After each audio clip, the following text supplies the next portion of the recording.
Oh, cool.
Good afternoon. I'm trying to share my screen.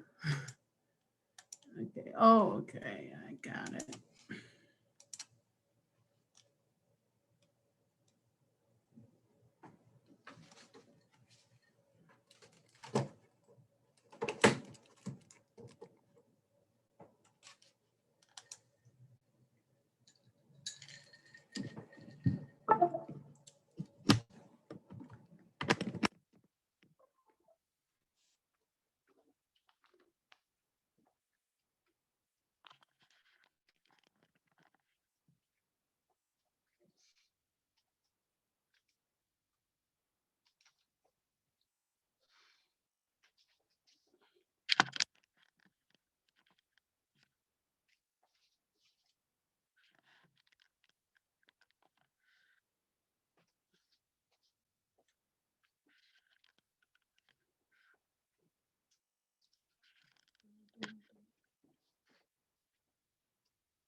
Good afternoon, everyone.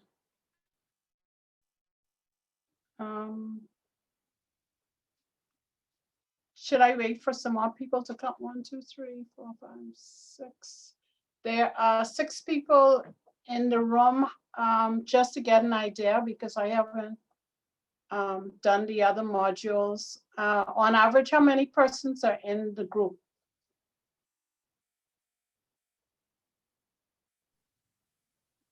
I saw about 20, I think. Oh, okay. So should I wait or should I proceed at 6? We give them another 5 minutes or so. Okay, awesome. Is that Katrina? Katrina from, Yes. Yes, ma'am. how are you? I'm good. How are you? I'm good. Good. If you're not as tired as, I shouldn't be, but I am. Right. I was That's laughing- true. I was laughing at one of your assignments because I helping a client right now at regulatory inspection. And I don't know. Right. It never ends. No, it never. But at least it's the last lap for us. Oh, Just that's in good. one more. So once you'll have these 2 assignments, that's it then. Yes. So, and that'll be it for us.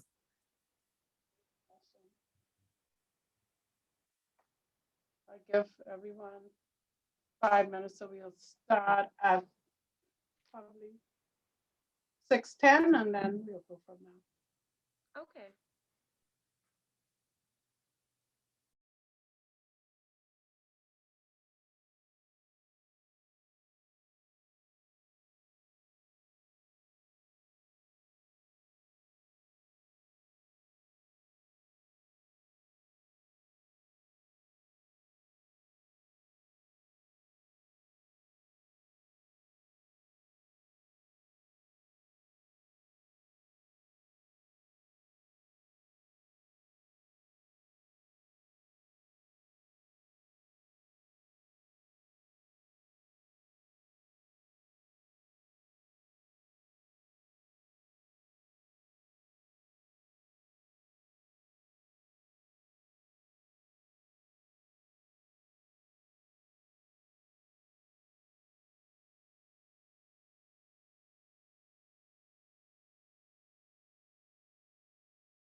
Suyana.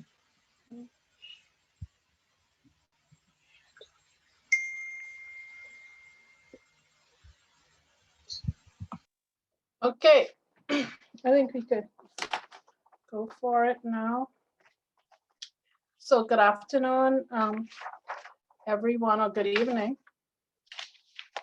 I have been tasked to go over the assignments with you. One due March 29th, 2021. So that's at the end of this month. And then July 12th, 2021. If you do not know me, and this is the first time you're meeting me, I have been doing this for a number of years. I've worked in compliance over the years as VP of compliance and as well reviewing compliance departments. As I mentioned to one person in the class already, I'm actually helping a client because I'm in my own business, helping a client right now go through a regulatory inspection from Securities Commission. So this is what I do. I'm very familiar as well. I've sat in the chair as VP of Internal Audit. So the governance side and risk, I am also very familiar. So nowadays, like I mentioned, I'm in my own business and I sit on 2 boards right now. And on one, I am the audit chair. So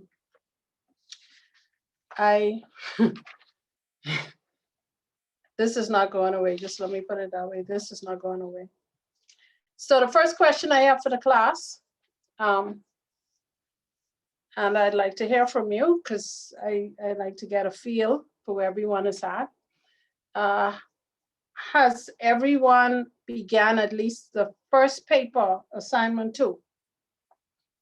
You could give me a show of hands if you want with the clicker, if you don't want to go on speaker.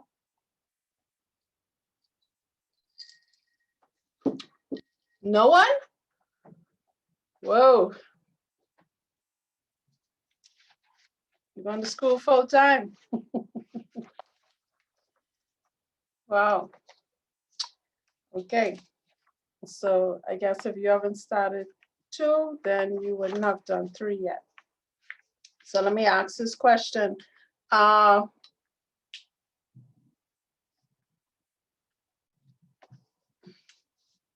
have been good. Everyone has read the case though. Let me ask that question by show of hands. You could click the buzzer to show of hands, or you could just answer. You could unmute and answer. Has everyone read through the question? Yeah. Yes. Okay. So how are you feeling about it? This question actually, when I read it, this was given before a number of years ago, this almost exact question. I had to check it because I said maybe I have the wrong year, but they gave this question before.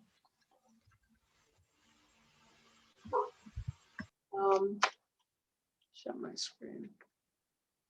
So let's start with, I have a few slides where I talk about how to approach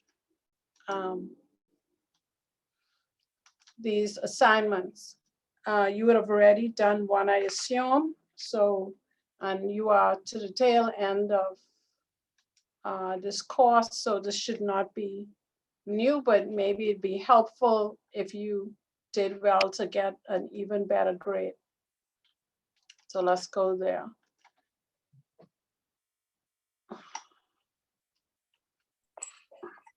So a couple tips before we actually look at the question, because I'm going to look at the question as well, both of them. The first thing I would say is you need to answer the question that is actually being asked. I have found, I've had students who send me their questions. That's not an invitation for you to send it to me, but I'm just saying some do send it to me. And if I have time, I glance them. But I have noted over the years, some persons start writing and they don't actually answer the question being asked. They dump a lot of information and they miss the specifics of the question and don't at least make sure they are responding to what has been asked in the question. The second thing is, I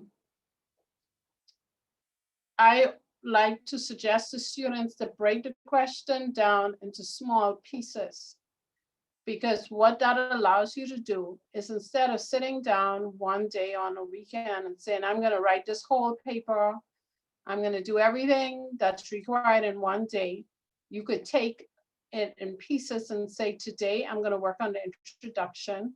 Tomorrow or 2 days from now, I'm going to work on the issues and document them properly. Day 3, I'm going to work on the analysis part, you know, the risks, why we need to respond. Day 4, I'm going to make sure I have awesome examples and reasons to support my arguments. And day 5, I'm going to bring it all together and have my recommendations or report or whatever they're asking. Day 6, I will do some editing. Day 7, I'm going to send it to someone to look at to make sure it's clearly understood. And then day 8, I am going to let it rest a day and then come back and read it myself, look at the question and make sure I answered everything. So it is good to break a paper down into pieces, give yourself biteable chunks so that you treat it almost as though you might have one question, but it's really, say, 5 questions or 6 questions, depending on how many pieces you break it down to. If I make the right assumption, most of you are working. And if you've been working over this COVID period, you're working more than normal, because I think we work in more hours since this COVID adjustment has happened. So you really have to plan your time wisely to really do a good job. You don't want to rush it. You still have some time between now and when it's due. So I would say week 1 of March this week, have a target for yourself. Week 2, have a target. Week 3, you want to be like starting the wrap-up phase. So when you get to week 4, when it's due, you could kind of just do an editing, fine-tuning, making sure you win the number, category, word selection, all that kind of stuff. Adequate support, presentation, so it looks amazing. Okay, so I would strongly suggest to do it on that basis, because if you want someone else to look at it, whether it is your boss or someone in this field, I recommend that as well. They could give you good feedback if you don't work in compliance or risk or governance right now. And some people don't, they may be in a compliance department or they may be the MLRO, but they may only do certain parts. But if you're at that top position, a lot of these things are very familiar. And then, go ahead. Are you all bringing it? Okay. So I emphasize that into breaking it down more basic. The next thing I would say, consider the marking allocation and allow the word count and direct to factor in. Now, when you get one paper, it's a little different than when you get an assignment. It's broken into a number of questions where they give you marks. So we'll get into that when we look at the question that has 25, 25 and has all the pieces to it, because that's different. But definitely consider the word count in relation to the points you're given.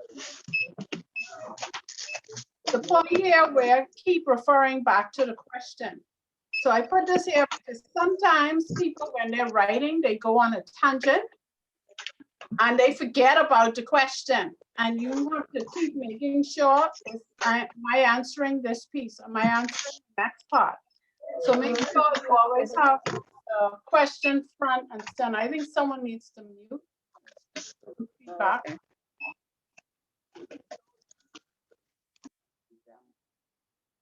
Okay, so I have here, consider the marker and have a clear structure. So that, you know, you want it to be clear which part of the question you are answering. In particular, my style of writing, I like bullet points. I like to put titling, even if it's one word, so that someone who has to review, it is clear what I am answering. I particularly, especially as a grader as well, I don't like papers or things people give to me and it's tons of paragraphs and I have to figure out where one part of the question is being answered versus a second part that is not. So I like to put points or pause points, I call them, or titles, so everyone could understand, okay, this is what is, you know, this is my answer to this piece. This is my answer to the recommendations. This is my answer to the risk. Whatever it is being asked when you break it out. So it is clear. Don't hide your answer in a bunch of words or introduction or what have you. I already mentioned for someone to review your final draft to ensure clarity. I say this because I don't know if most of you are aware, but when the newspaper is written, it is actually, the newspaper is normally written to the level of someone who is age 13, right? And the reason being that anyone should be able to sit down and read it and have a clear understanding of what you're saying and have a clear understanding of what your points are. The excessive use of jargon, excessive use of language that is complex or too complicated, I don't think that is an advantage. Yes, you need to know certain terminology, and you should be able to demonstrate you understand it. But also I think that you must ensure that you are clear and you are not making assumptions that the reader knows certain things. So I give an example. If you are talking about Bahamian legislation, you should not use acronyms. You should say what the legislation is. And you should make sure that the reader, if they just pick up your document, they don't need 2 other documents to read with it to make sense of that. Okay, it should be able to stand on its own. And someone with very little knowledge should be able to read it and say, yes, I see what you're saying. I understand the recommendations. Because the reality is, on most boards, a lot of the persons sitting there don't have any technical knowledge specifically to compliance risk. And they're looking for you to explain it to them in simple language for them to be able to make a decision. Because at the end of the day, these questions all come back to the point of the reader has to make a decision. They're asking you to make a decision and provide them with a basis to make the right decision for the right approach. So we're gonna take a look at the assignment in light of some of these tips, but I wanna go over a few more before we actually go to the assignment. Okay. So I have here with assignment questions, 3 points. So this goes to my outline, and we're gonna go through the first assignment 2 and use this. So I say start with the end in mind. So this actually comes from a book that I read many long years ago, and I still refer to it, called The 7 Habits of Highly Effective People. And Stephen Covey, the writer, uses this phrase over and over, start with the end in mind. Determine what the end product should look like, even if it's a frame, and you start with that outline and the key points you want to cover, and then you go through the process to fill in the blanks. Sometimes you can fill in the middle part first because that's your strongest area. For some people, the recommendations are the hardest, but generally, if you take this approach, you could break it down into pieces and do each part, but you know what you want your end to look like. So we're going to step away from the slides for a minute, and we're going to use this approach, and I'm going to switch to your assignment. Do I have it?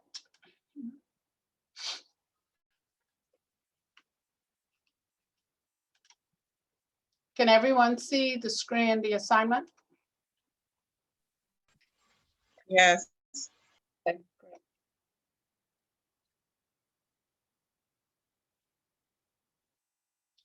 So we have this question here, asking you to do some things. So if I started with the end in mind, I'll go straight to the last paragraph. And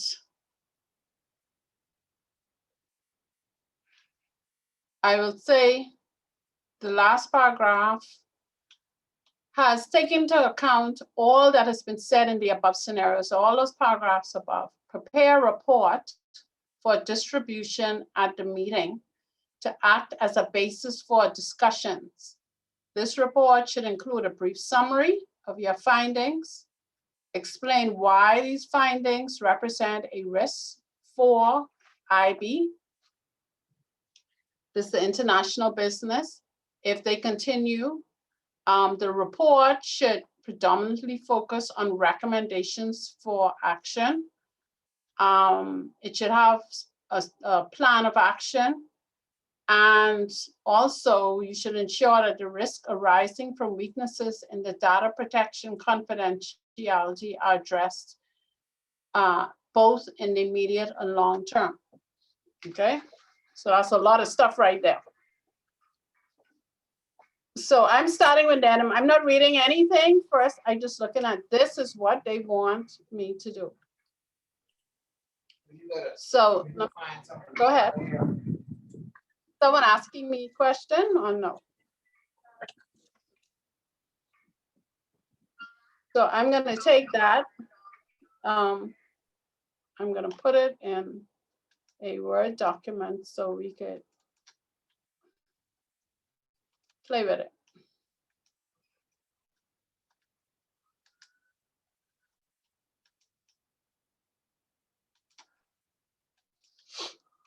Okay, so this is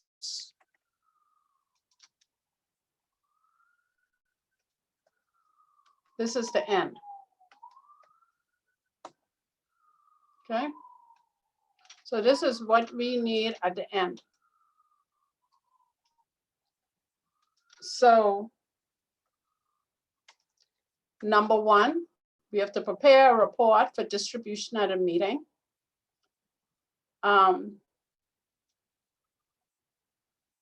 And this is to act as a basis for a discussion. So that's a key word, basis of discussion. So let's underline and highlight that. So they're telling us now what this should include. So this report should include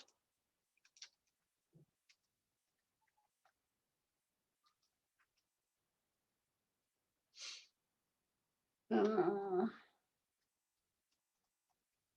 brief summary of findings. You should explain why these findings represent a risk for IB if they continue.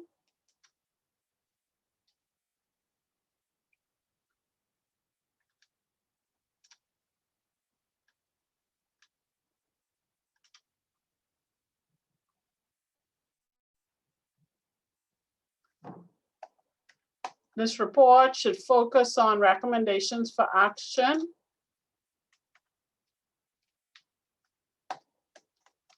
This should be supported by a plan of action to ensure that the risks arising from weaknesses in data protection and confidentiality are addressed.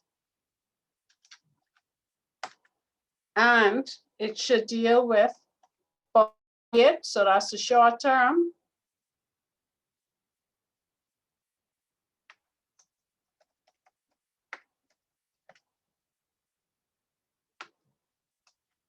And long term. Okay.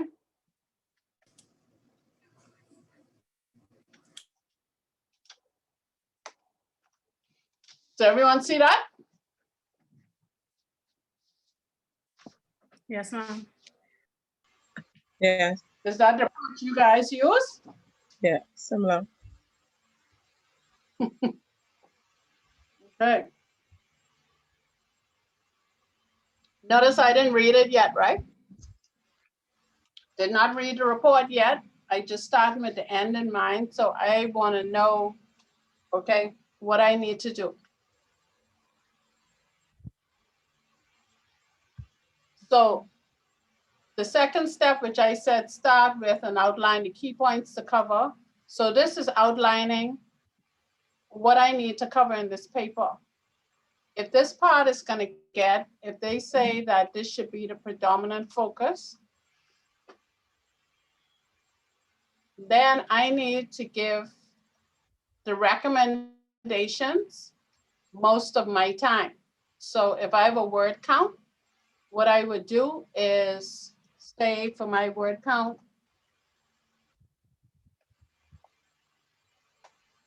right? So they tell you 3,000 to 3,500 words. Okay. So what I normally do when I get to this point, if I have to produce a report, this to be distributed at a meeting, I should allocate at this point how much I'm going to give to each section. All right. So just if I threw out some numbers here and say gave this 100 words.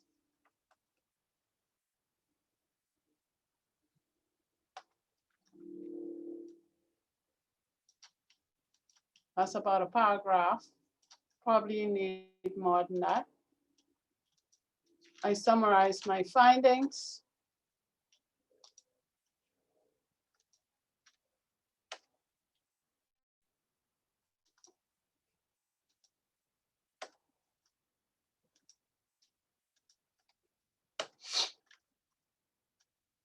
I definitely should be putting most of my words here. So I put 1,000 here.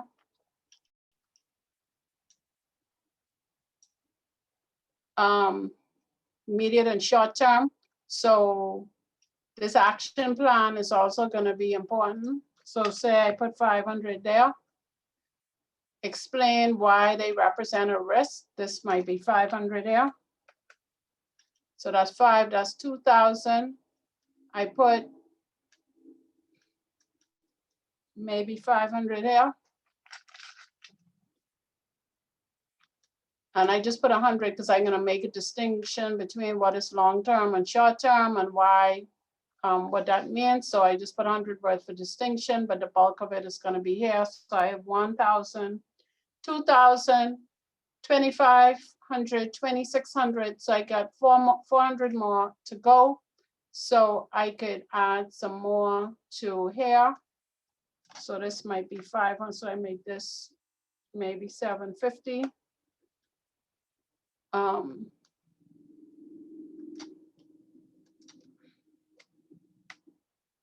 So 2,000 plus 1, 2, 3. So I kind of in the range now where I want. And so I did that just to give myself an idea when I go in too far in terms of what I'm writing down or how I need to write down. So I get up a boundary.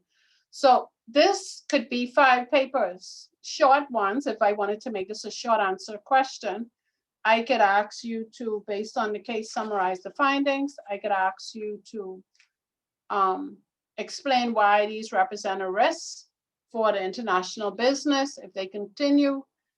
Or I could ask you just to make recommendations. They could have asked you any part of this, but you get it all in a paper. So I suggest to students also to do this because this gives you a boundary line as to where you put your time, how many words that you need to have. If you start off with, you give, say, part A 2,000 words, and you have to edit that down, that is very hard. So it's best to start with this process, and then you start filling in the blanks, because I need to do a brief summary. And all of these could have subcomponents. All right, so for this one, with the subcomponents, I have short term,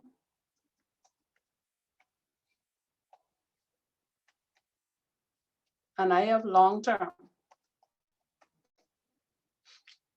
So what would you say, without looking at the question, what would you say short term and what long term looks like to you?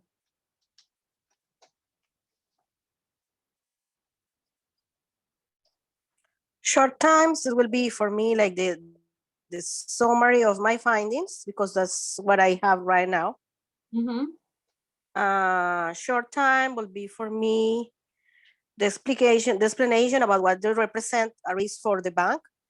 And long term for me can be the action plan. Okay. So when I think about short term and long term, right? And we're talking about addressing weaknesses in data protection and confidentiality, because that's the topic here. So the focus is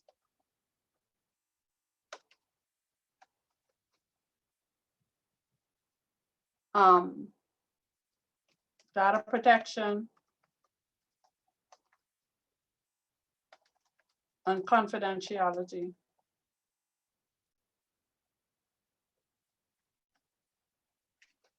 So if someone told me I had weaknesses in my system in these areas, and someone said to me, what is long-term and what is short-term? I'm going to be thinking short-term, and what can I do between today and in the next 3 months?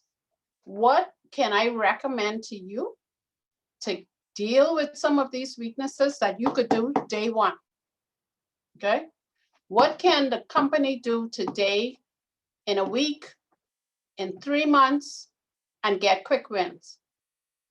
Long term is what is going to take a little longer than that, like maybe a year, 2 years. So I'm going to give you an example. So if someone said to me for data protection, and again, I'm not looking at this case at all, just generally, if I had to look at this or confidentiality, I would say the best solution we could do for data protection right now is we're going to use encryption software, and every document that we deal with, we're going to make sure only certain people touch it, and through the encryption software, once we receive it, it goes into a portal, and we control access, and we make sure it's stored in such a way that it's on a different server, XYZ. So we're going to use a lot of the technology, And we will be able to monitor who accessed the data and who didn't access the data. Now, what would make that short-term versus long-term? That could be a short-term solution if I already had the software in place and technology sitting in my shop. And I just have to turn on a switch for a module that I wasn't using before that dealt with data protection. And I just needed a month or two to do some training to get everybody on board on how to use it and write a little policy for us to use it. So in the short term, in 3 months, we could get that going. What would make that same solution long-term? What would make it long-term is if the entity was manual. They didn't have any software that could do it, and they would need to purchase it. Now that might be a long-term goal if that software costs $10 million. Because now they would need to budget for it. They would need to consider what software they have now, and if it interfaces well, they would have to understand what is their cost appetite. Can they afford a software for $10 million? Maybe they may need to get only certain pieces of the module and the rollout. So to onboard it, to get the technical IT people in place, to make sure that there's training, to make sure that everyone understands it, to test it before you roll it out. And then you actually roll it out, make sure being used as intended. That could take a year. So that's long-term. So you're not really going to see the benefits of doing something like that maybe a year out. So you really need to think about short-term and long-term in terms of time frame, and how quickly can I get a win? How quickly can I see the benefits of what, how quickly can the company see the benefits of what I'm recommending? All right, so here it's very important to be specific. It's very important to tie this type of the objective to understand what is short-term and long-term to the actual recommendations you're making. So if you make 10 recommendations, I would be able to, if I read it, I should be able to drop some in a short-term bucket that you should define and a long-term bucket that you should also be able to define, right? So if I said short-term for me, if I define short-term and I say for my company, short-term looks like 1 to 6 months, right? And that is seeing benefits of recommendations. So that's my definition that I put in. And long-term for me would be 6 months to 2 years, because I don't really want to go beyond 2 years.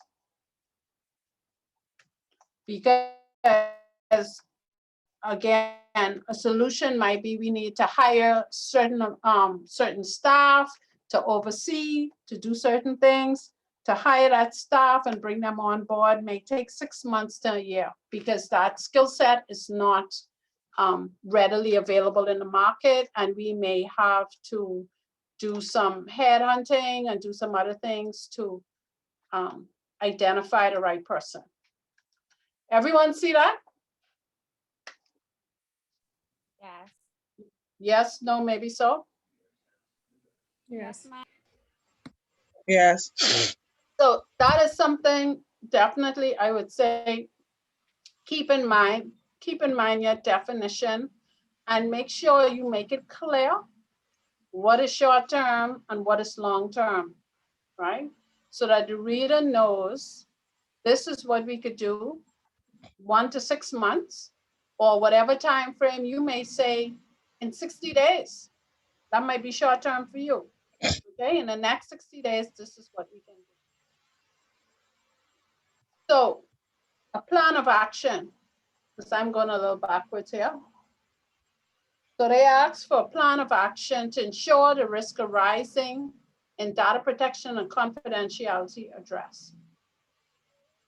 So when I think about an action plan, What do you think some of the components should be?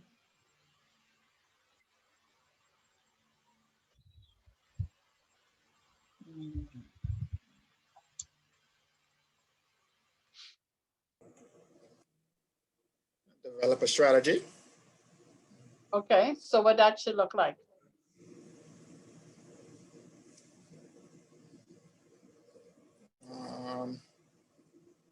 It's just outlining the way forward. Yeah, okay, go ahead. Whatever. Yeah, the implementation, whatever you're gonna implement, the evaluation part of it, I guess the follow-up. Yes, so if I think about a plan of action, the first word that comes to my mind is next steps, right?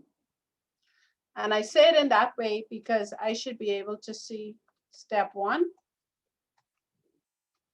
step 2,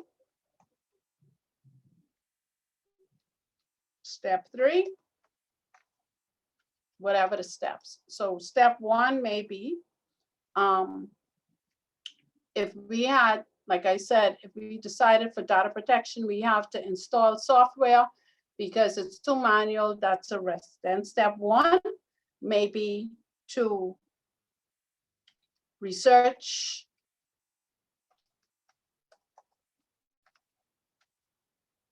available IT solutions, right? And you could talk about how that should happen. You should get quotes, you should go in the industry, you should look at best practice, and this should be the amount that you should want to spend, whatever your recommendation, how that research should look. Then step 2, maybe once identified,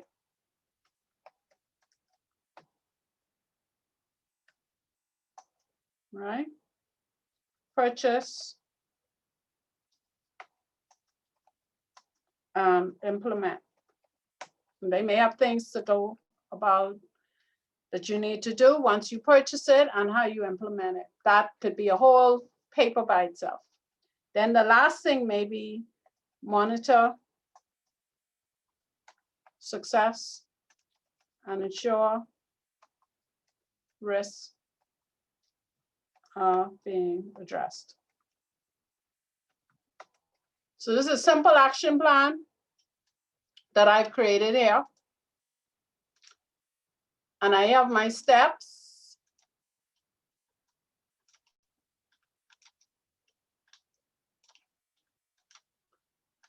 So I told you a bunch of recommendations in C, and now based on those recommendations, I tell you how they should be done.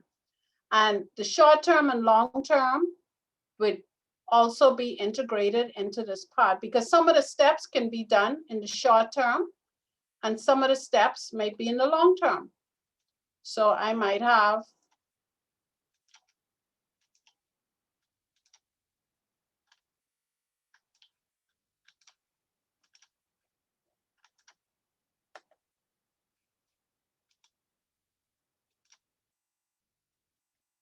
okay.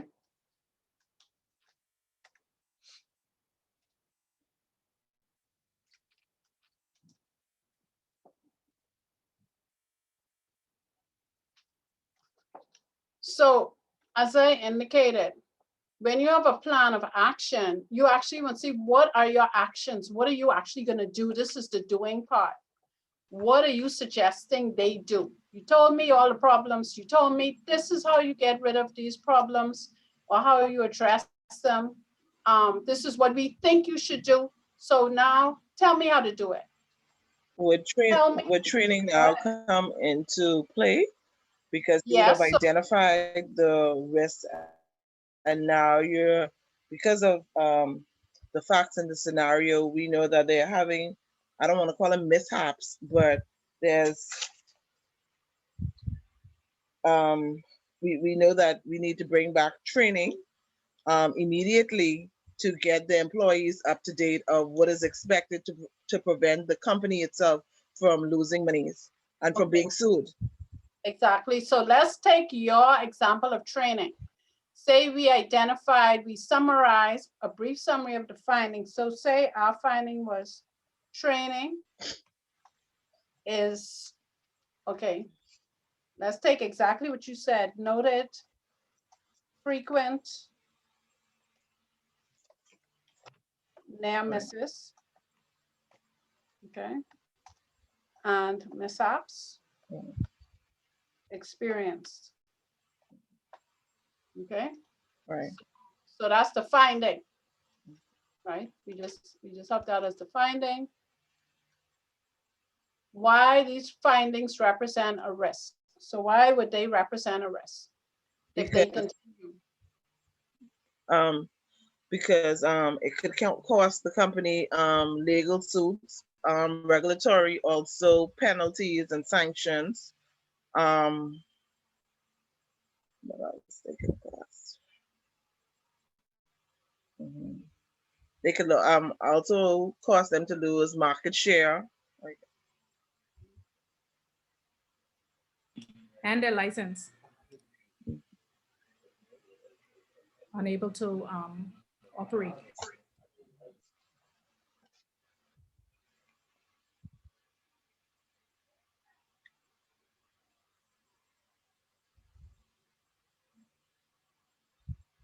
So let's say these are the three things we identified, right?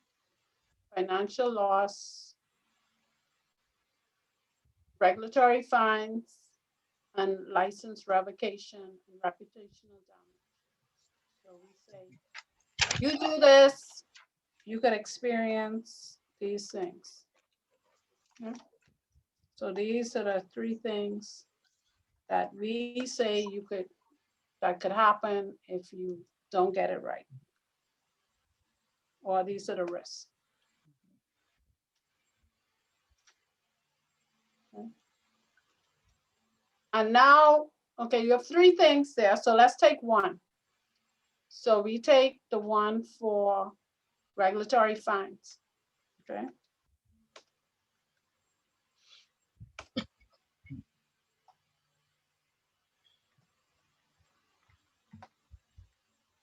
What would be your recommendation?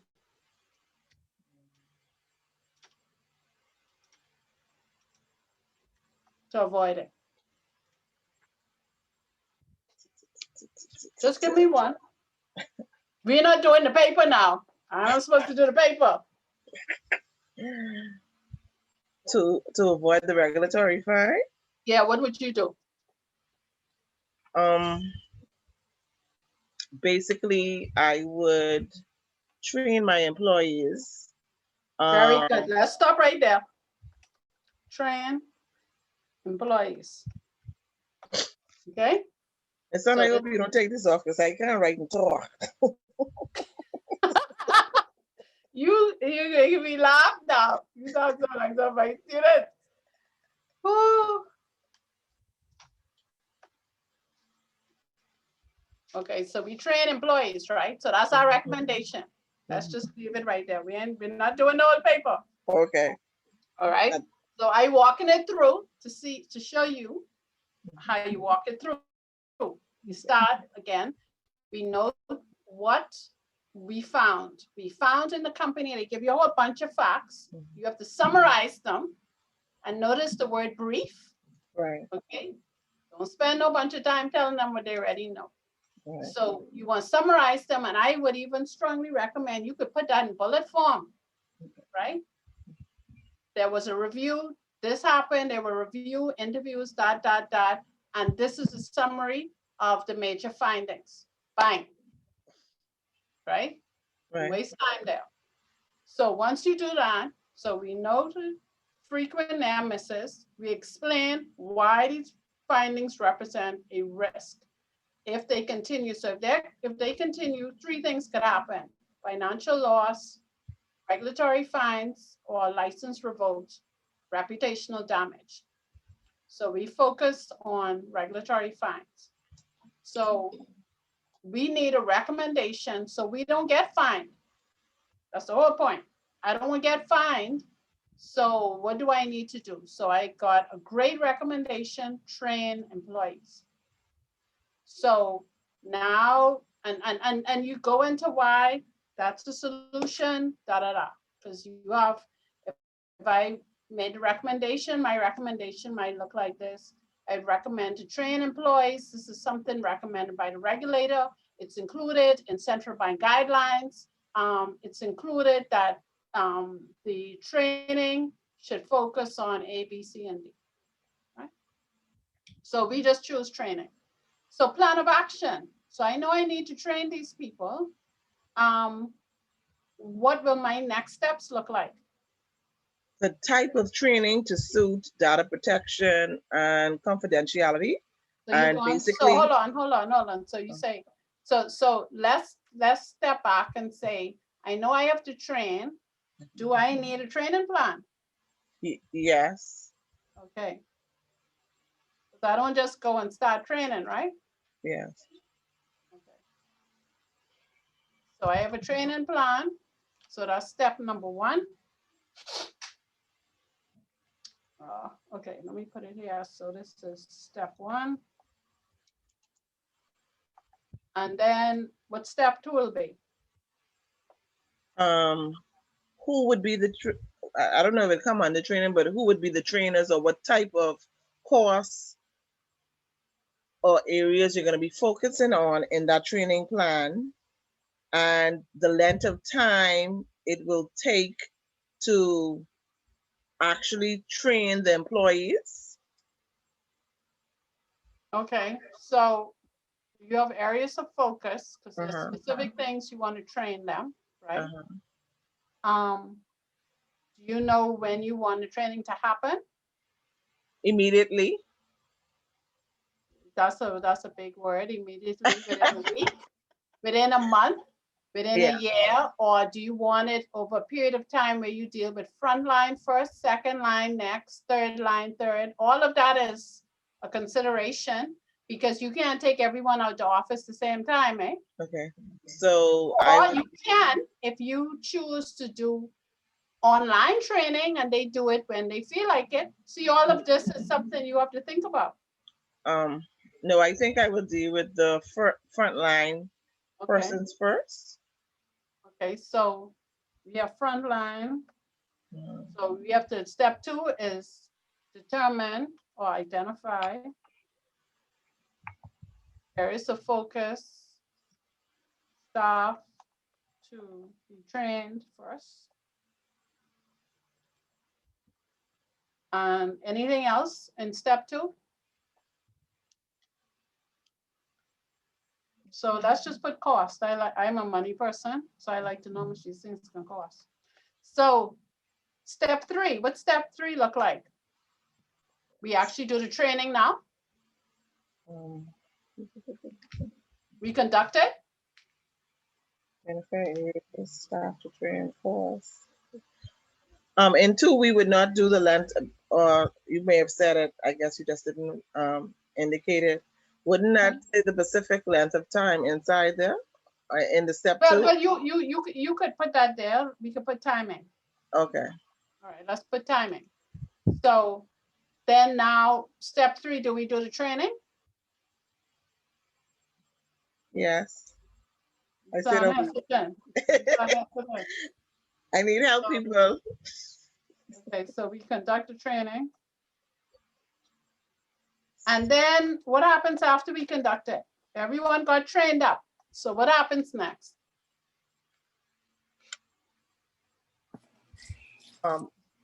Monitor? Test the Yeah. training. We want to monitor, Or- monitor behavior and ensure, right? What we want to ensure they doing it correctly now, right? Yeah, Yes.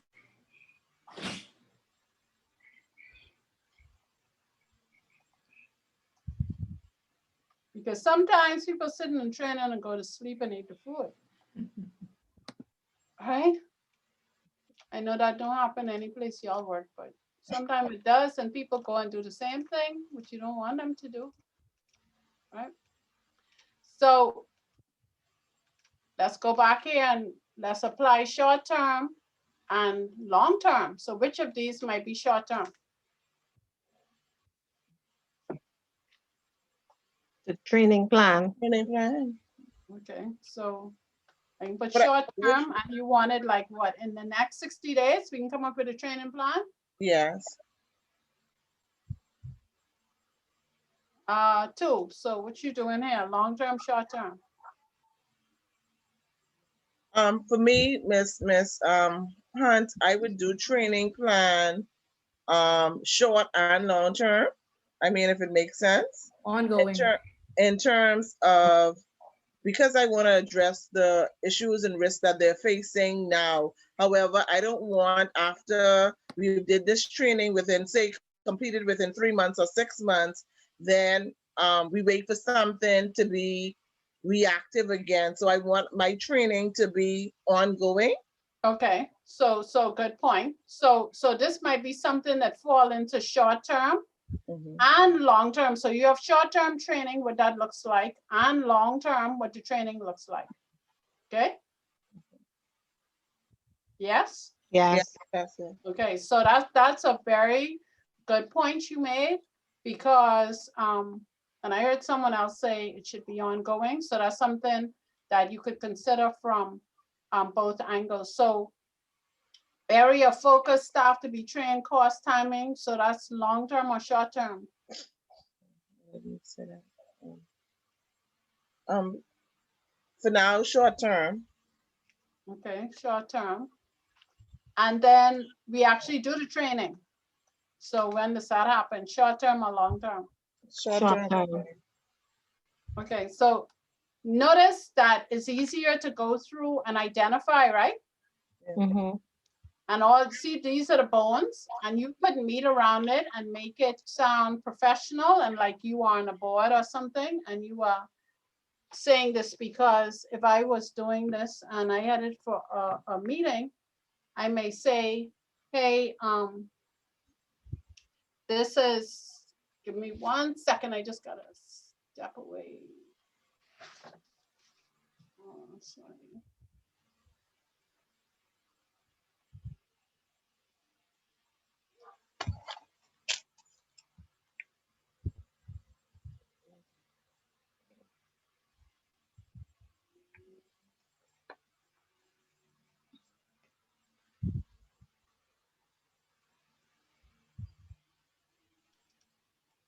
Okay, so for this now, and going through this exercise, I want you to see how when you tackle a point, you can break it down into pieces and walk it through. And then you just start building the meat around it. So like I said, if I was doing this for a board purpose and I said a training plan, then I would say what the training plan would look like, who should do it, how much should it cost, what period should it cover, who should be included in the training, who is the person leading the training, and what the training should look like. All of that, once I answer those questions, that's my training plan. Okay. So I want you to take 5 minutes. I want you to read through your case.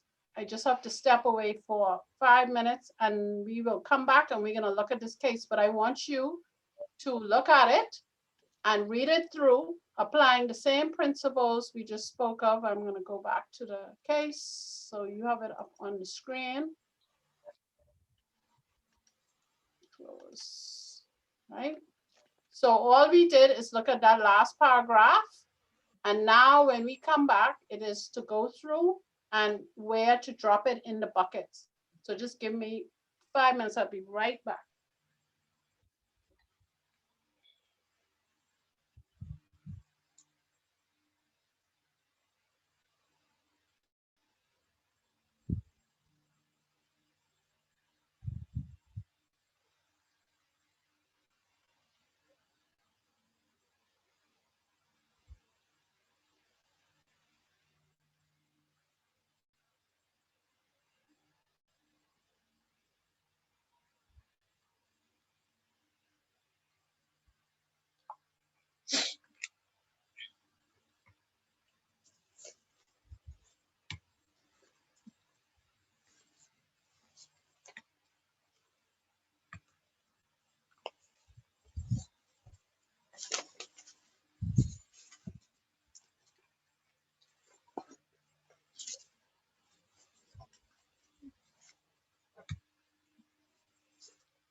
Okay, so we are back at the case.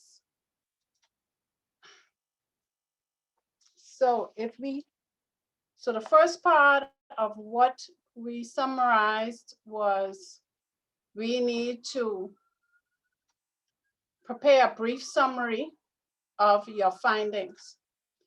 So as you read through this case, when you answer the first part of the question, and this is why I said break it into bits.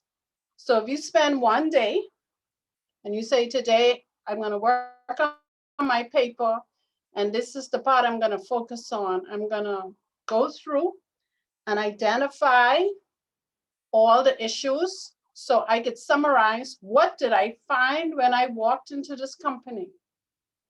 Okay?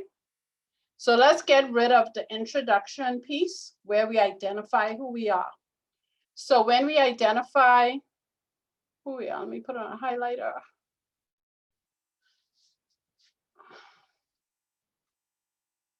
That's my highlighter.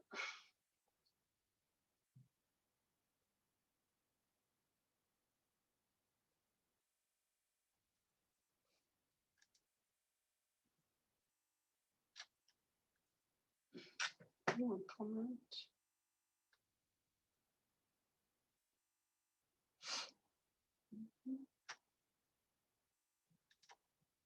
Edit.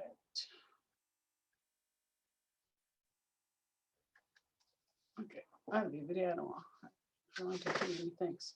So can you see my cursor moving around on the screen? I just want to, I'm not sure what you Yeah. can see. Okay, great. That's what I want. So if we go to the first paragraph, or let's, like I said, let's deal with who we are first. So a couple of things they say, you are a regulatory compliance consultant working for a international business, a firm regulated in a jurisdiction and sector of your choice. And they tell you a member of project team, develop an approach to data protection, confidentiality. So the first thing to take away here is you should identify who you are, right? And I always believe it's very important to be very specific here, not to pick something you are not comfortable with, right?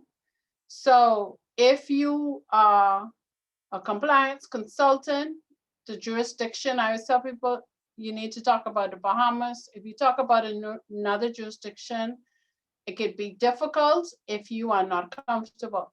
And you have done papers before, so this should just be a reminder. Sector of your choice.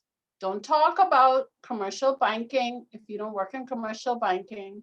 Do not speak about private banking if you're not there. Do not speak about mutual funds or investment vehicles if you are not there. Speak about where you are most comfortable, where you could get feedback and information so what you are writing makes sense. Okay, so that's the other piece I want to emphasize. If you are not in financial services at all, and you are, say, if you're in gaming, I'm not certain as to the complement of this class who is here, but if you're in an industry that is newer to compliance, I would say still leverage your industry and partner with someone who is in a more mature space, like banking or financial services, because there tends to be more guidance sitting in those spaces. And when I say guidance, guidance from the regulator. So if I was, and I'll give an example, if I was insurance, the insurance commission is not as mature as the Central Bank of the Bahamas or Securities Commission. And that's just in terms of legislation and guidance. And you will see sometimes in some of the regulations, they'll refer to another regulator because that regulator is more mature. If you are in telecommunications, your regulator is IRCA. IRCA is not as mature as Central Bank. So keep that in mind when you pick sector and jurisdiction. I always say, don't go outside of the Bahamas unless you're from another place. So that's just my 2 cents there. That's a quick and easy. You shouldn't spend too much time there in terms of identifying who you are.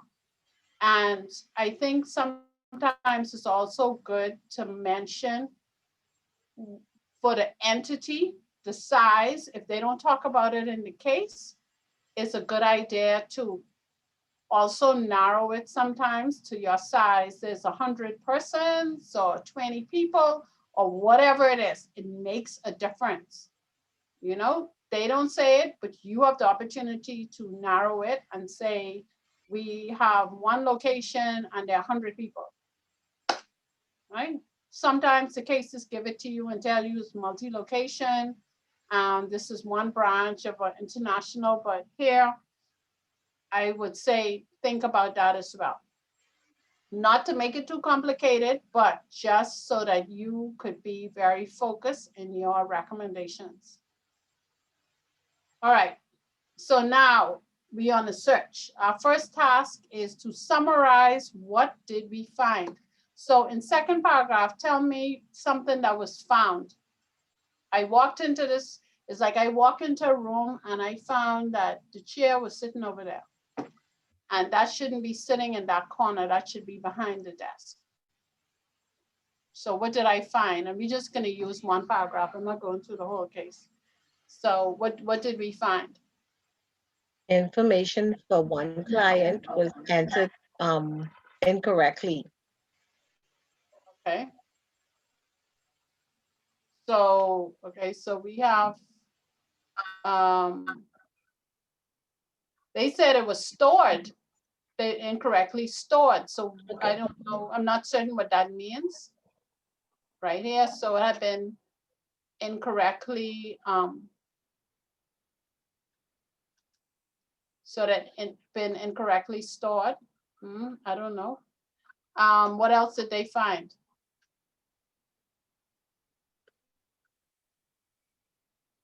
And did this happen just to the one client or others? No, to several other Other clients. several clients.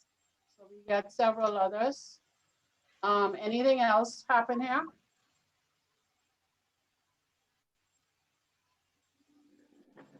Someone said that There was, was a data error. okay. Anything else we found?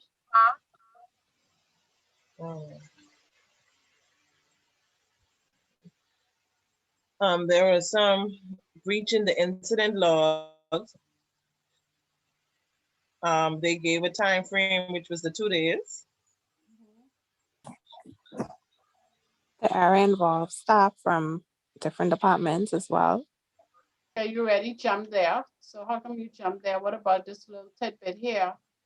So a brief analysis of the incident logs. So they looked at the incident logs because they And wanted noticed to that- see if they found anything else. And they notified, they identified this increase in volume. Mhm. So it's not going down, it's going up. Right? Uh-huh. So that's a key point here. Because if I am looking at an issue, I don't care about what is getting better. I care about what's getting worse. And you Yes? can also see that it's in different areas at Okay, different so that's- levels. Okay, so now we get there. So involving different departments.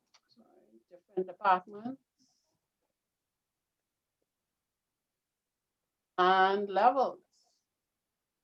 So what does that say about the incident? Widespread. Widespread, yeah. It's Yeah, widespread. it's not focused on a particular area. It is enterprise-wide. Okay? It's enterprise-wide and pervasive throughout the organization. So if I had, it's like if I have, if I found out I have say rats in a room, I test and test and test to make sure, is it all over the house or it's just in that one room? If I spray that one room and get it exterminated, then I dealt with the problem, or you know, do I have to go wider? So that again is the important point you guys raised. And it goes on to say they can't address it swiftly because they don't want no more occurrences and they want to avoid occurrences of actual breaches. So what is this saying too? That these were items that we caught before something happened? Okay. What does it? Yes, Yes, yeah. that's my understanding. Okay. You can repeat that, Miss Sandra. I didn't get that. Sorry. So I said that what this last sentence suggests is that they want to address it because they want to avoid occurrence of actual breaches. Okay. So they have a system, which is awesome, that they have a system where they can identify the breaches occurred.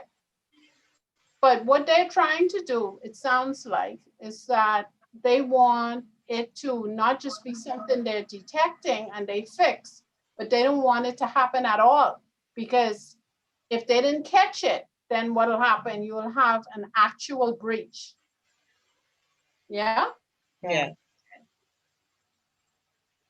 So at a certain level, they have a good system to detect issues. But notice if you're increasing in volume, then there's going to get to be a point when there's going to be too many to manage. And if it's widespread, it can be harder to catch all of them. Yeah.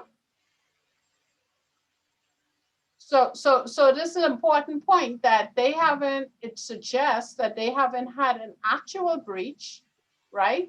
So they have had reports of what's the word they use? Near misses. Yeah, misses. So it almost, but didn't. So you don't want any more almost and didn't, because again, when we're talking about risk and we're talking about reputation, you only need one, right? Yes.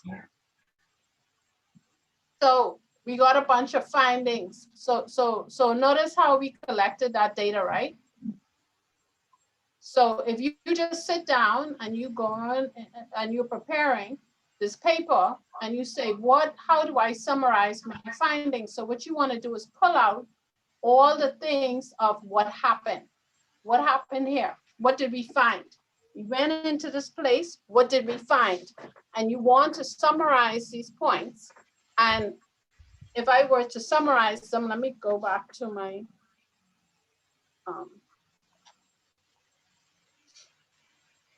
copy text.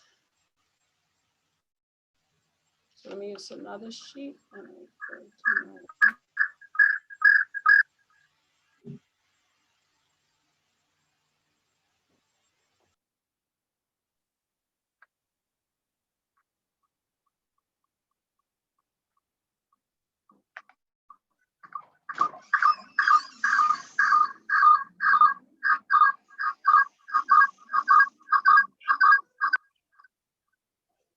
someone giving me feedback.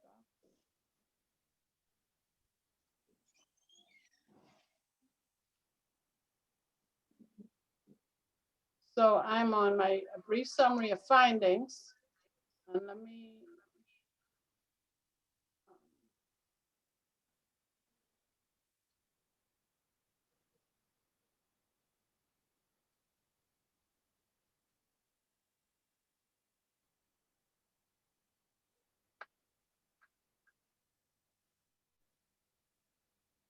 So I had these findings and I said,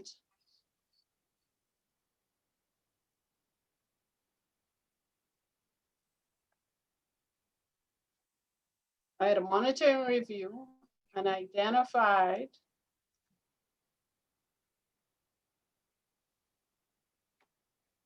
the following.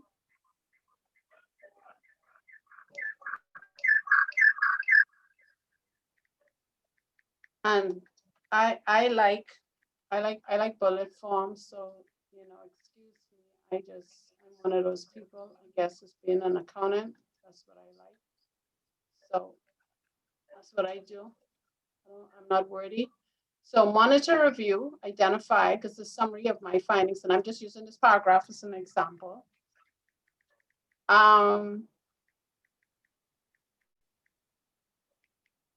We talked about it and we said that we had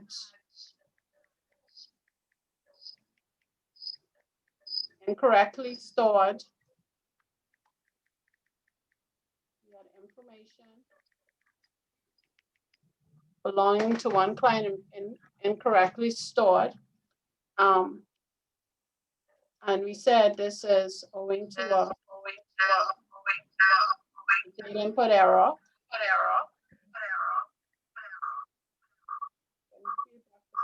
I think someone has to mute. And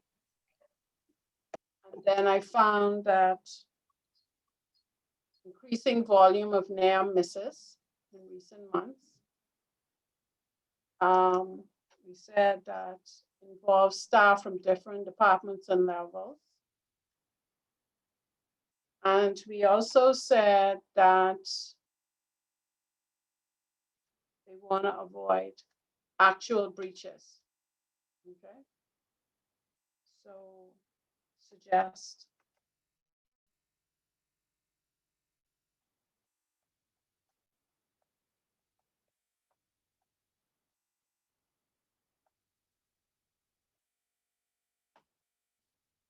okay. So that's just one paragraph. That's what I found. Right now, of course, this is where your skill and talent goes into how you write and how you phrase. If I was drafting for the purpose of doing a report to people and I wanted to summarize, of course, I just copy it and paste that information out. I might have just said data input errors. And I have increasing volume near misses.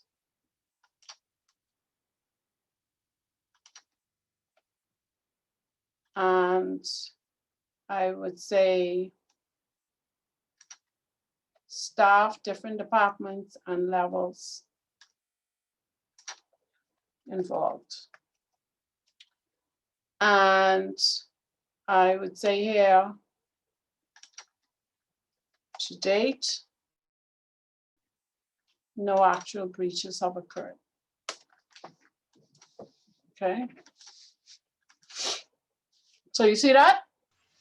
Yes. So I can make that one sentence if I want, and I've summarized it. So that one paragraph became these points, or I could make it one sentence.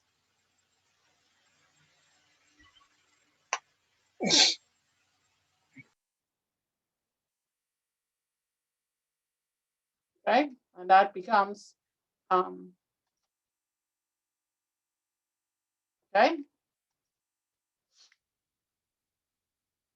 So I'm just showing you when you're doing a summary, you're not creating something that's not there. You are making it simpler and smaller so that the reader doesn't have to read the case. Because if you give me information, I shouldn't have to go back to the case and say, let me see what this say again. Let me see what this say, because if I know what this says, if you summarize well, I don't ever need to go back to the case. Everyone see that? So if I'm sitting on that board, you don't need to give me a case. What? You'll have input errors. It's increasing, different departments and levels involved. And I could even change this to company-wide. And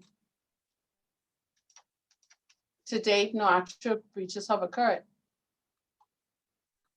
but likely.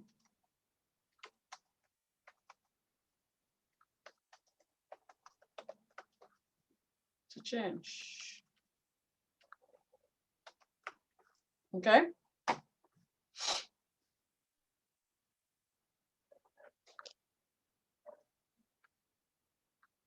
So the parts of your paper that should be easier are these parts where you are not creating, you are just editing down and summarizing. So that's the first thing that you need to do as part of your requirements. And that's just going to the actual case and drawing it out, right? So everyone see that if you go to the case, how to get there and how to do that analysis. Yes. And like I said, we're not doing the entire case, just letting y'all know. So,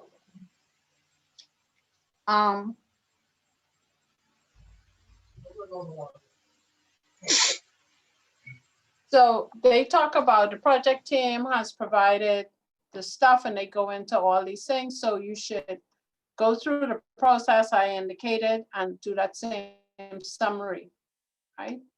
So any questions here on the summary and the process to go and actually answer the questions involved?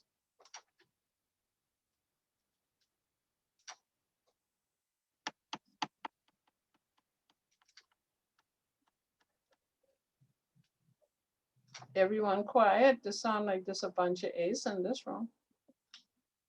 You made it clear, much clearer. Thank you. So my objective is to show you that you don't want to make the process complicated. I talk to students and sometimes I hear a lot of complicated stuff and I try and explain that. I try and explain to them if they sat on any boards and think they'll realize that you just have to get that simple. And the person on the other side who's reading what you're providing, they just want to say, yeah, I get it. I get what the problems are. And that way you don't miss what the issues are. And I went through that process actually doing the summary because again, you can see that, and I'm going to go back to my actual slides because I think it'll be useful here.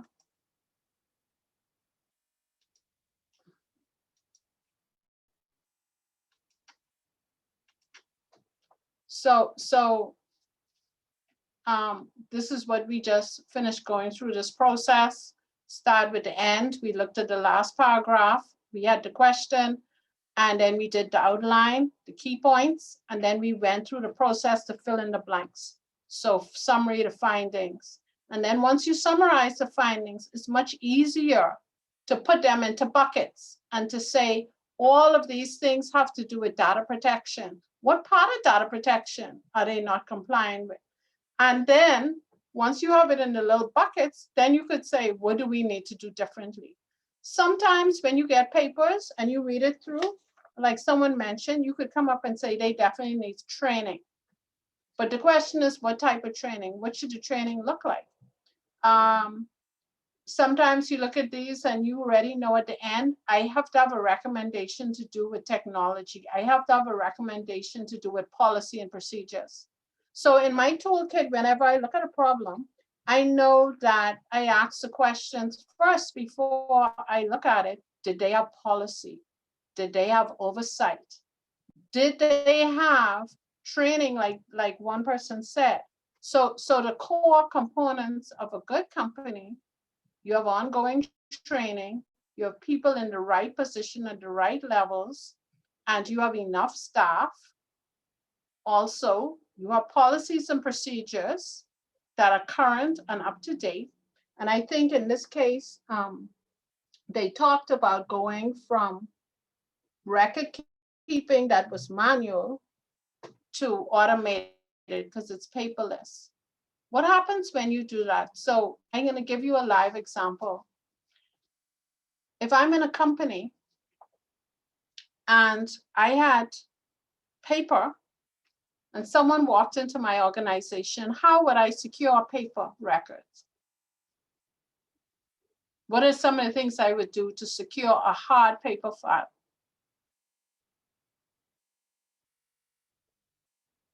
Would I put it in a vault? Yeah, you would put it in a filing room in a vault with limited access to certain persons. Exactly. So all of those are controlled. Exactly. And you would have this written in policy, correct?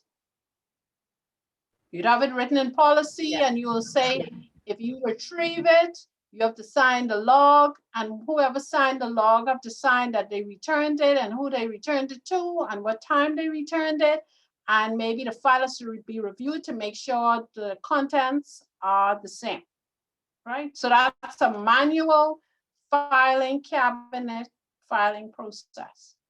And you'd have had beautiful procedures around that. With those controls, the vaults, the keys, the controlled access using a log, would that apply if it was online? And I emailed it to someone, could I use that?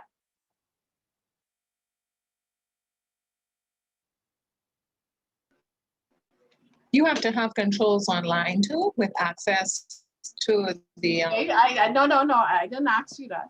I asked you, can I use the vault, the log, and those paper controls on an online system? Yes, yes. No, Okay. How do you do it? I put the laptop in the vault? No. no. So you can't, right? No, you can't use them. No. So if someone walked into my organization, I cannot give them the policy that says, carry to the vault, go to the vault, make a request for this file. Someone will come out. You have to show your ID. You have to show that you're authorized to take this file and go. I can't give them that policy, right? Because I don't have it in the vault anymore. Now, if I change the way that I retain those files to automated and it's electronically held, but I never changed the policy, what's gonna happen? Your system isn't gonna work. It will The work. current system, You could trade it for a file, but we're not gonna have controls. Correct. Right? So one thing a lot of people miss when they go from paper to paperless is they often forget that those policies and procedures that were nice and pretty that they had before that apply to paper can't work in paperless world. So someone has to go and sit down and figure out how do we create the same level of protection around the data. How does it look in automated world? Do we use encryption? Do we have files on a separate server? What are we gonna do? And if we choose something, what are our policies and procedures gonna look like? So you see, you have to put your mind in that thinking to say, this posed a problem, this happened. What would happen in my organization? Because I think all of you work.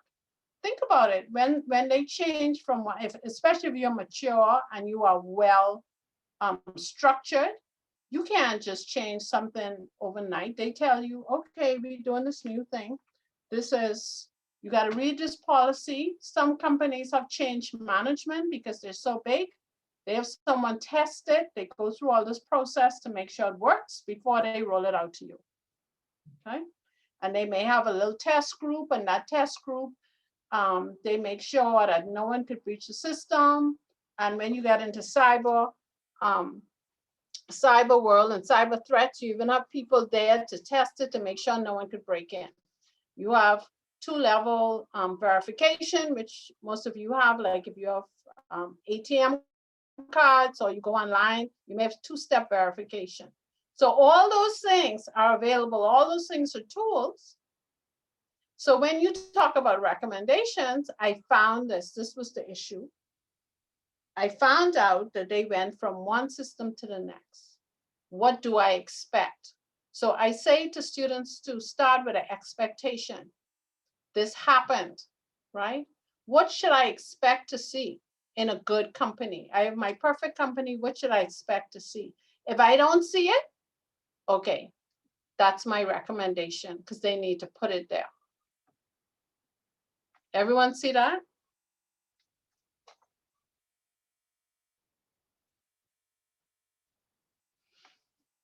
So the biggest part of a paper is the recommendations. And I would say the analysis as well, right? So in this skeleton that just focusing on that part of it that I have on the slide, we got away from the introduction overview, and that depends on the question. But you have to identify what the issues are. You summarize the findings. Now, what are the issues and what are the related risks? So if someone said to me, the vault door is always left open, that's the issue that I identified. What is the risk? They could take the cash out. Customers may not have their funds.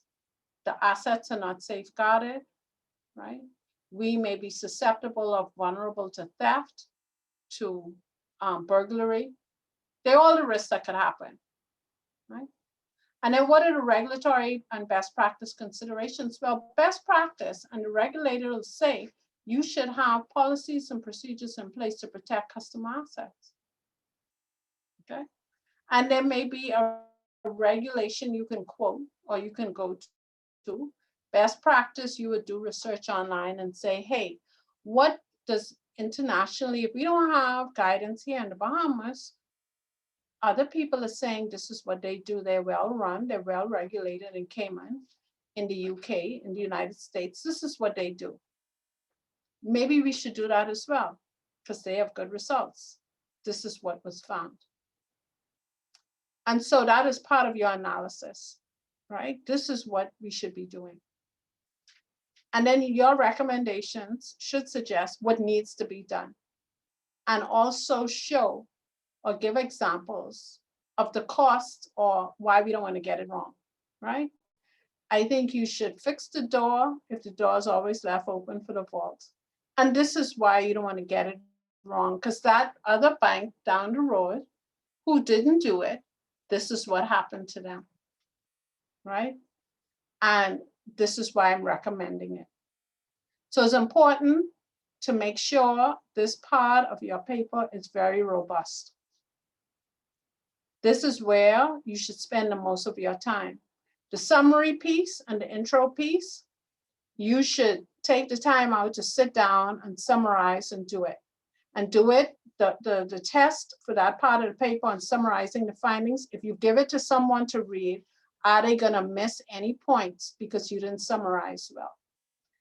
This part of the paper with the analysis and recommendations, this is where you step back and say, did I really have understanding of what it means? These findings, what are the implications? How do we get it right? Right? So that is the question you should be asking here. What are the implications? What are the risks? What does regulators say about this? And how do we correct this? How do we get it right?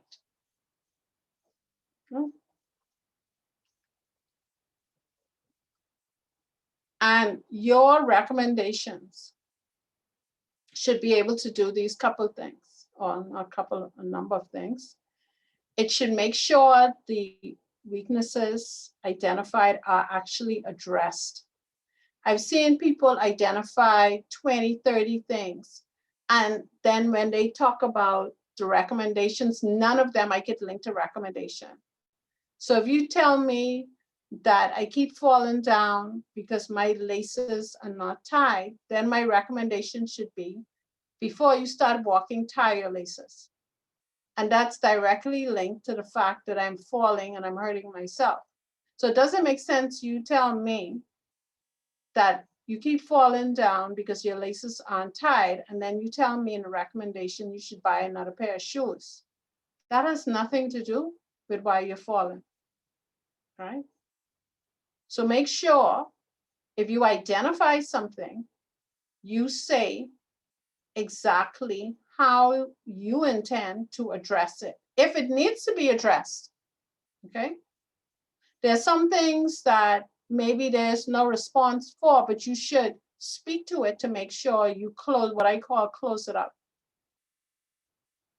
The second point here, make sure it's doable. Do not suggest things that a company cannot execute. So if you're in the Bahamas and you're in this jurisdiction, do not say, and you define your company and it, say you go to the definition and it makes $10 million a year. I don't know, but say you did that. And then you give me a solution that costs 100 million. That is not doable.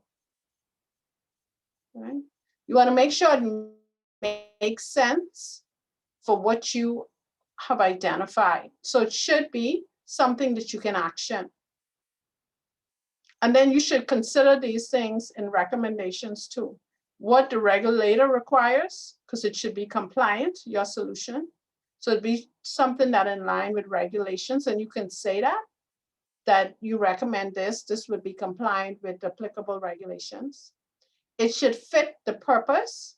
So it should be scaled where you could actually implement it for the size and the type of the organization. And you should prioritize your recommendations. I always suggest that this is the most critical. So it becomes risk-based. Don't tell me we should clean the yard and we should keep the area clean and lighted if that's the lowest item that anyone should care about. Give me the big ticket items that I need to do today, right? Because you could find, sometimes you could do a case, you could find 20 things wrong, but sometimes it's better to deal with the 7 critical matters. You could identify the others and say, you know, based on the risk exposure, these are important, but management could deal with those in a long-term phase. But I definitely recommend deal with big ticket items and make sure you have a comprehensive approach to how you are going to deal with them. Time frames. So in this particular paper, they actually say to you, short-term versus long-term, okay? Understand what you are defining as short-term versus long-term. I gave you examples already. Short-term could be 0 to 60 days, 0 to 90 days, 6 months, right? But you should define it. Long-term could be 1 to 3 years, 1 to 5 years, 2 to 5 years, whatever your definition. I think it would be good, even if it's one sentence, to define what that means or what that looks like. I always recommend it's good to factor in or consider the team, resources, the compliance team and the resources at their disposal, funding, training, and integration in the business. So most cases, and I think it's already a mention, training is a factor. Funding is a factor, you gotta find money. The compliance team, is it sufficient to deal with these issues? Have they received appropriate training? There are questions that you could ask, and if you don't see it, then you know, well, hey, this is a critical issue, and the level of their integration in the business. At what point is the compliance team getting involved? A recommendation could be that they lead the charge of this action plan, because who should lead it? And of course, as I indicated, examples of why we don't want to get it wrong. So any recommendations you have should also always speak to the importance of why you need to do it, because I find that's the biggest influencer of anyone sitting around the table. They don't want to lose money. They do not want reputational damage. So you always want to factor in why I don't want to get it wrong.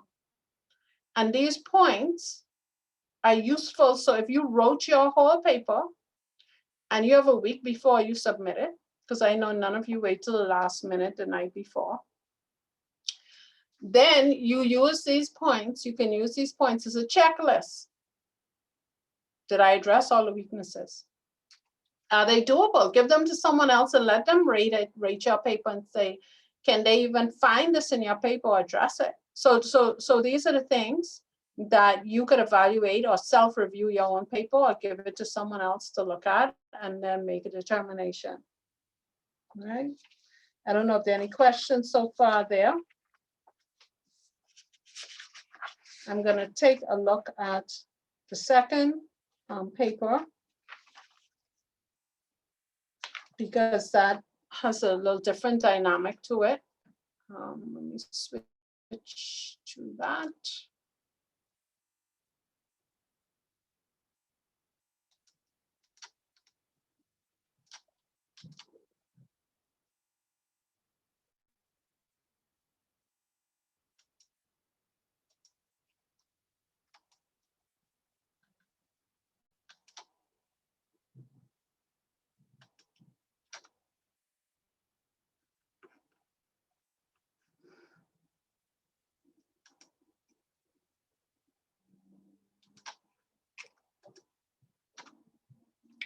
So this assignment is due to 12th of July. So this is a little ways out. Okay.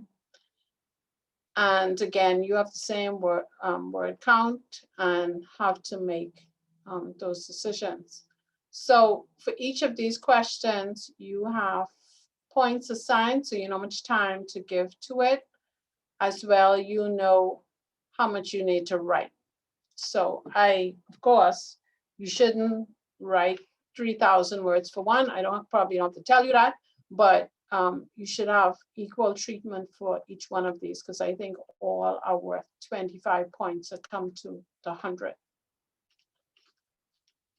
So when we look at the first one, research and evaluate the existing approach to corporate governance in a regulated firm based in a jurisdiction and sector of your choice. Produce a report for the board of that firm, which represents the main findings from your research and project.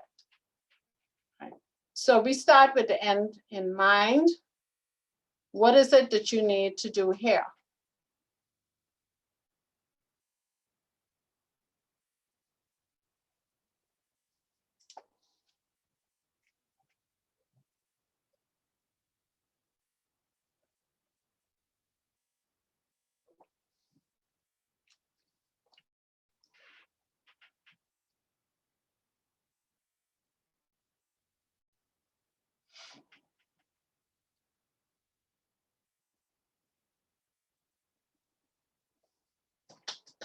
Anyone have any ideas? So you're not thinking about this yet. You can trying to get past the first assignment.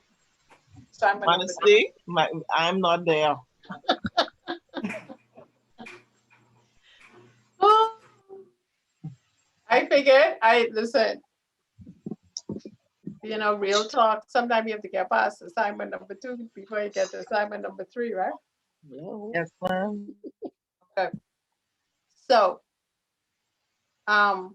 just at a high level, the same approach that we used for the one we just looked at, you would do the same here.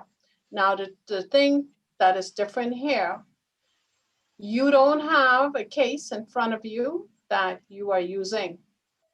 So you have to make sure that the example you want to use is a really good one.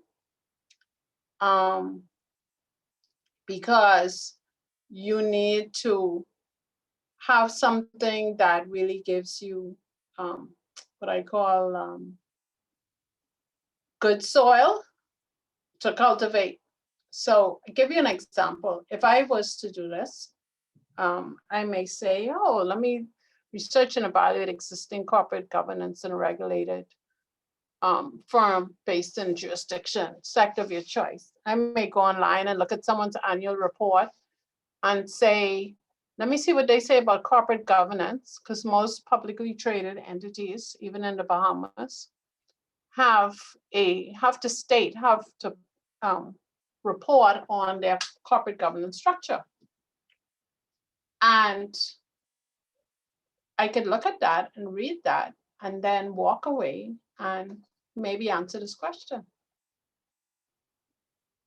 Okay, so that's an approach. You could take a company where you work now and look at or do research and find out about corporate governance in the entity where you work.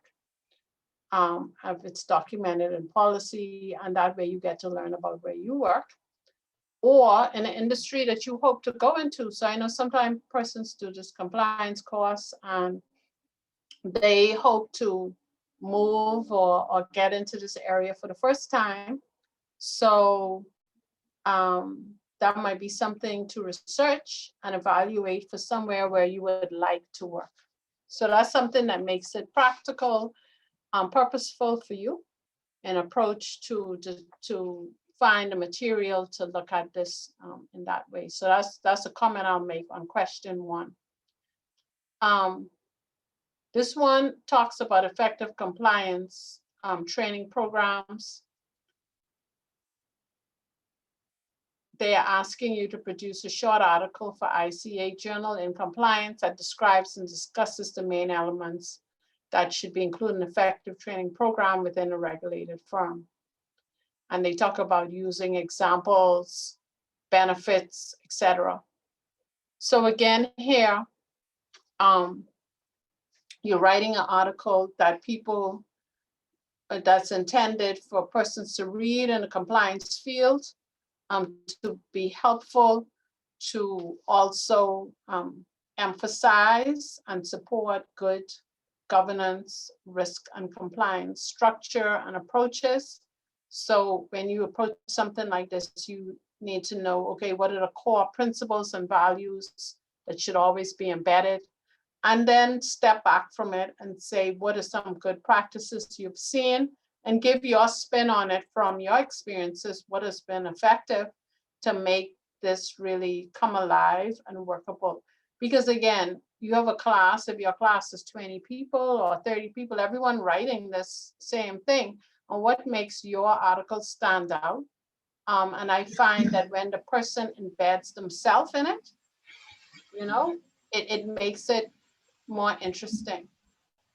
So if you are new to compliance, you could speak about it as someone new. If you're a veteran, you could speak to it from that vantage point. And so that makes this question, this I think would add value here than person just going and taking the actual material you have and then giving it back to them. And I think it's also good to look at some articles that are written just to get an idea of how people approach this topic, because this is a popular topic, training, and see the different takes, not to plagiarize, but to see how you can spin it from your vantage point, and how, of course, the principles of what is good and how that relates to you and your jurisdiction. How could we make it better in the Bahamas in terms of compliance training? And then you have this big one that you got to read. And then you have these 2 questions that follow from that. And so again, starting with the end, you just identify specifically what they're asking you, and then you frame your response from that and go back to the question and draw out the things you need to respond. So I didn't go too much detail in this paper because I know the focus is on the first one, but I just want to give you a general overview.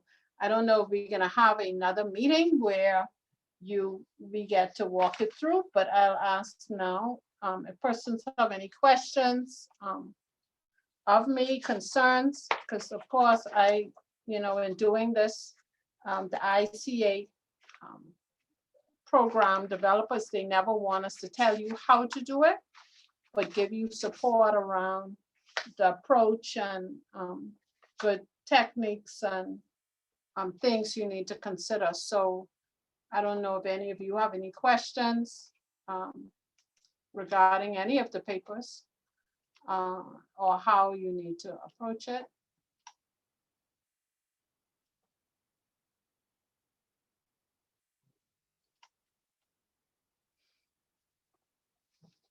Everyone quiet. I don't know if that's good or that's bad. Did you feel that the information this evening was useful? You were very, very clear. Very clear. Thank you. Ma'am, very clear and helpful. Yeah, Yes. To organize the form, you know. mhm. I think sometimes these papers could be overwhelming when you first look at it, but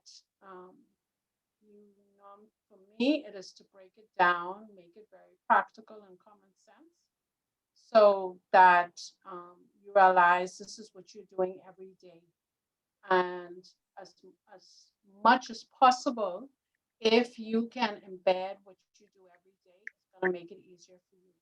And what I will say, like I said, I'm not sure if I have another session to talk through when you get to July. I guess you could let the persons know at best if you, because it's better when it's closer to the time. But definitely, I would say take away those principles. I will send to Miguel tomorrow just my slides in terms of the approach, the PowerPoint, because that might be useful to some persons, and he could send it to all of you. Okay. Okay. Any other questions, concerns? How do you Is that- suggest we start the report? Should we give an introduction, or should we just get right into the analysis? I would say for a report, always approach a report from the guidance they give you. They tell you who the audience is. So if someone says to me, a report is going to the board or going to the senior management or executive, it's going to look like a report that I do in my regular work. I give a report, it has a cover, and it may have a short index, depending on the audience. I want to make it really straightforward, or I want to put graphs and charts, but I do recommend that it looks like a report. It doesn't like someone writing me an essay. So when you sit at work and someone gives you a report, you tend not to get someone writing you an essay. They give you a report. They give you blocks like titles and tell you, you know, a chart. They may have a chart in it and say, you know, this is where we need to go. Because people like pictures. And so think about that, because this is a report and you are doing it for a board. So it should look the part. So for a report, you always have a little introduction to say, this is what you're getting. This is what this report is supposed to be about. I prepared a report to provide what, about what, to who, right? What do I intend to achieve by this report? The objective. What were the parameters that I use? So what are the key considerations? I interviewed people. I had walkthroughs. I did focus groups. I sat with different persons. So if I'm a consultant, I need to give the reader an idea of, in very summary based, what I did. Okay. And then from that, then based on my review, so if I talk through, I have done these reports. So I may start out, you know, giving them an overview. This report is for this purpose, is intended to provide recommendations, summary, and provide a way forward regarding the issues that management is concerned with. Or management asks me to do a report, this is the reason I'm doing it. So that's the objective. And this covers these areas. It's focused on data protection, whatever my focus is, I'm very specific. This is the scope. This is my scope. Then I say, what did I do? I conducted interviews, I reviewed logs, whatever I did. So they get an idea of how comprehensive my review was. Because it's important for them to know, what did you do? You said you did a report. Why would I trust that? I interviewed all levels of staff. I looked at logs, exception logs, as you notice, they tell you all of that. So of course, in a very summary form, this is what I did. Based on what I did, this is what I found. And that is something you could be creative as possible. I have personally done reports where based on my findings, I may drop them into buckets, and I said, based on my findings, I've summarized the significant findings by risk. All of these in red represent things that I feel that management needs to address in the next 30 days. These are the items that I found, I believe management should address in the next 6 months.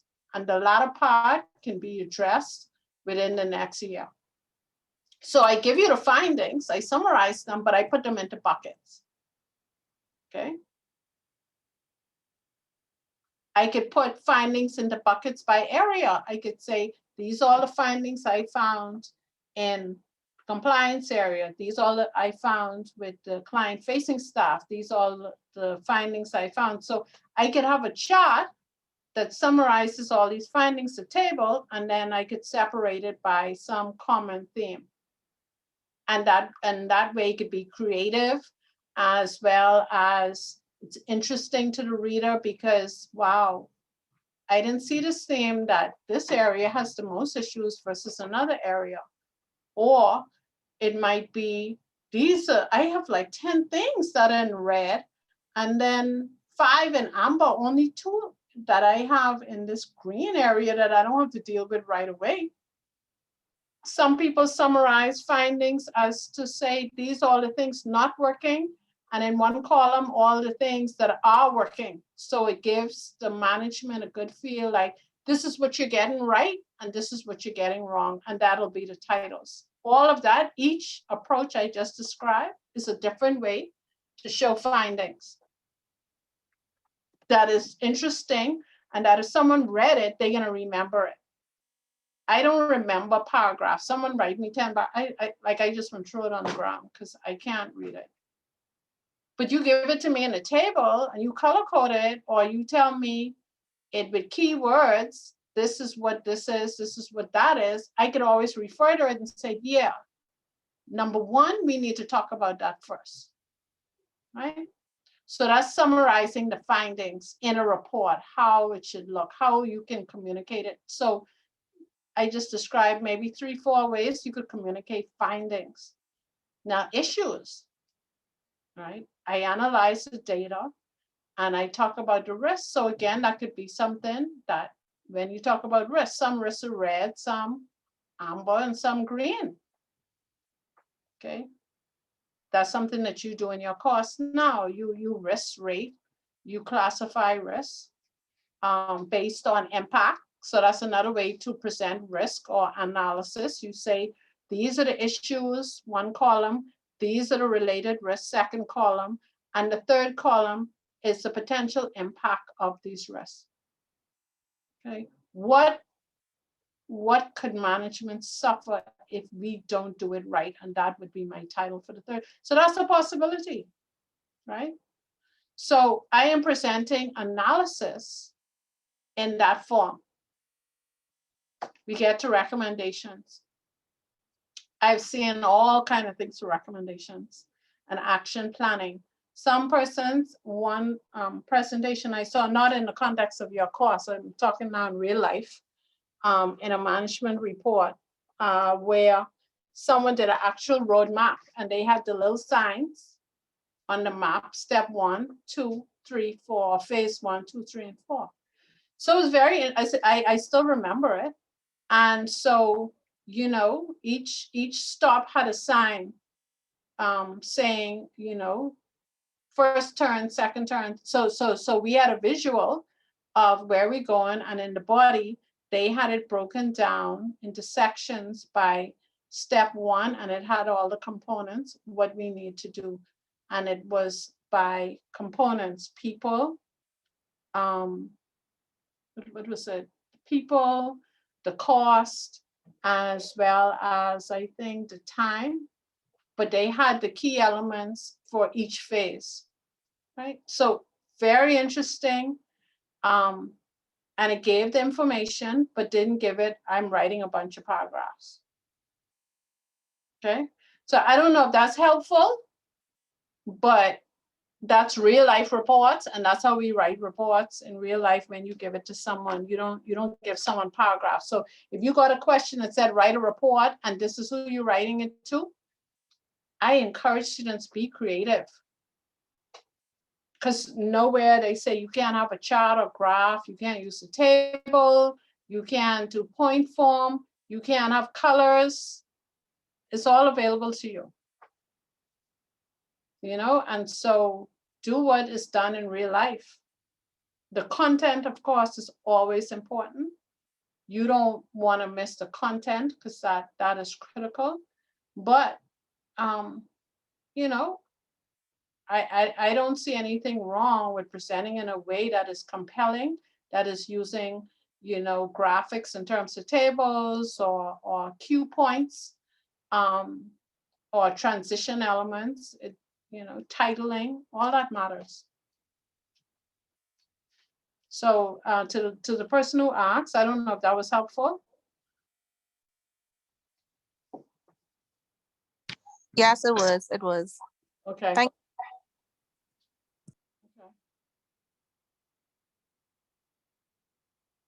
Okay. Any other questions regarding the report itself?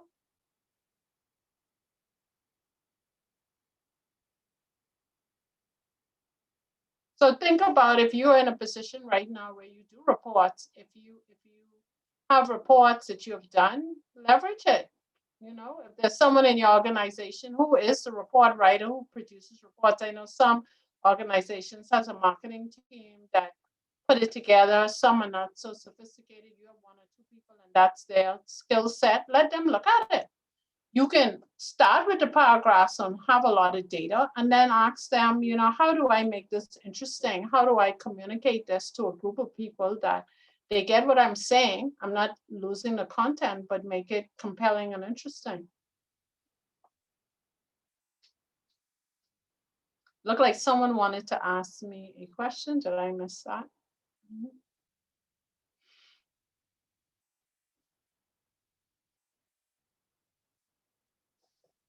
Any other questions?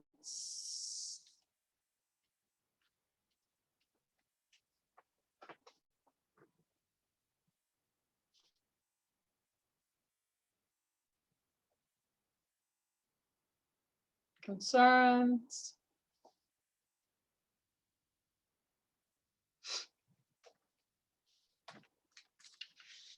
So if everyone is good, I don't have any further questions.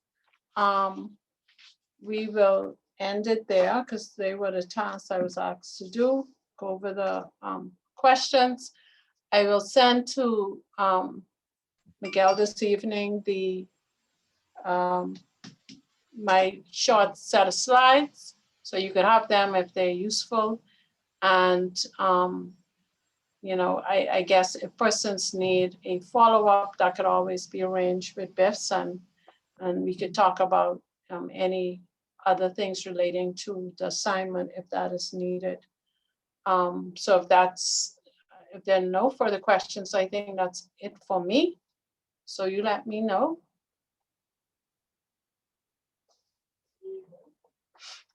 I thought this was, I got good feedback, so I think people generally felt that it was helpful, so that's a good thing. Yes, thank you. Thank you, Yeah. Ms. Han. Thank you. Very good. Thank you. Thank you, Ms. Han. Thank you. Welcome. So good night, everyone. Good night. Good night. Good night, and thank you very much. Thank you You're again. welcome. Welcome. Good night, thank you.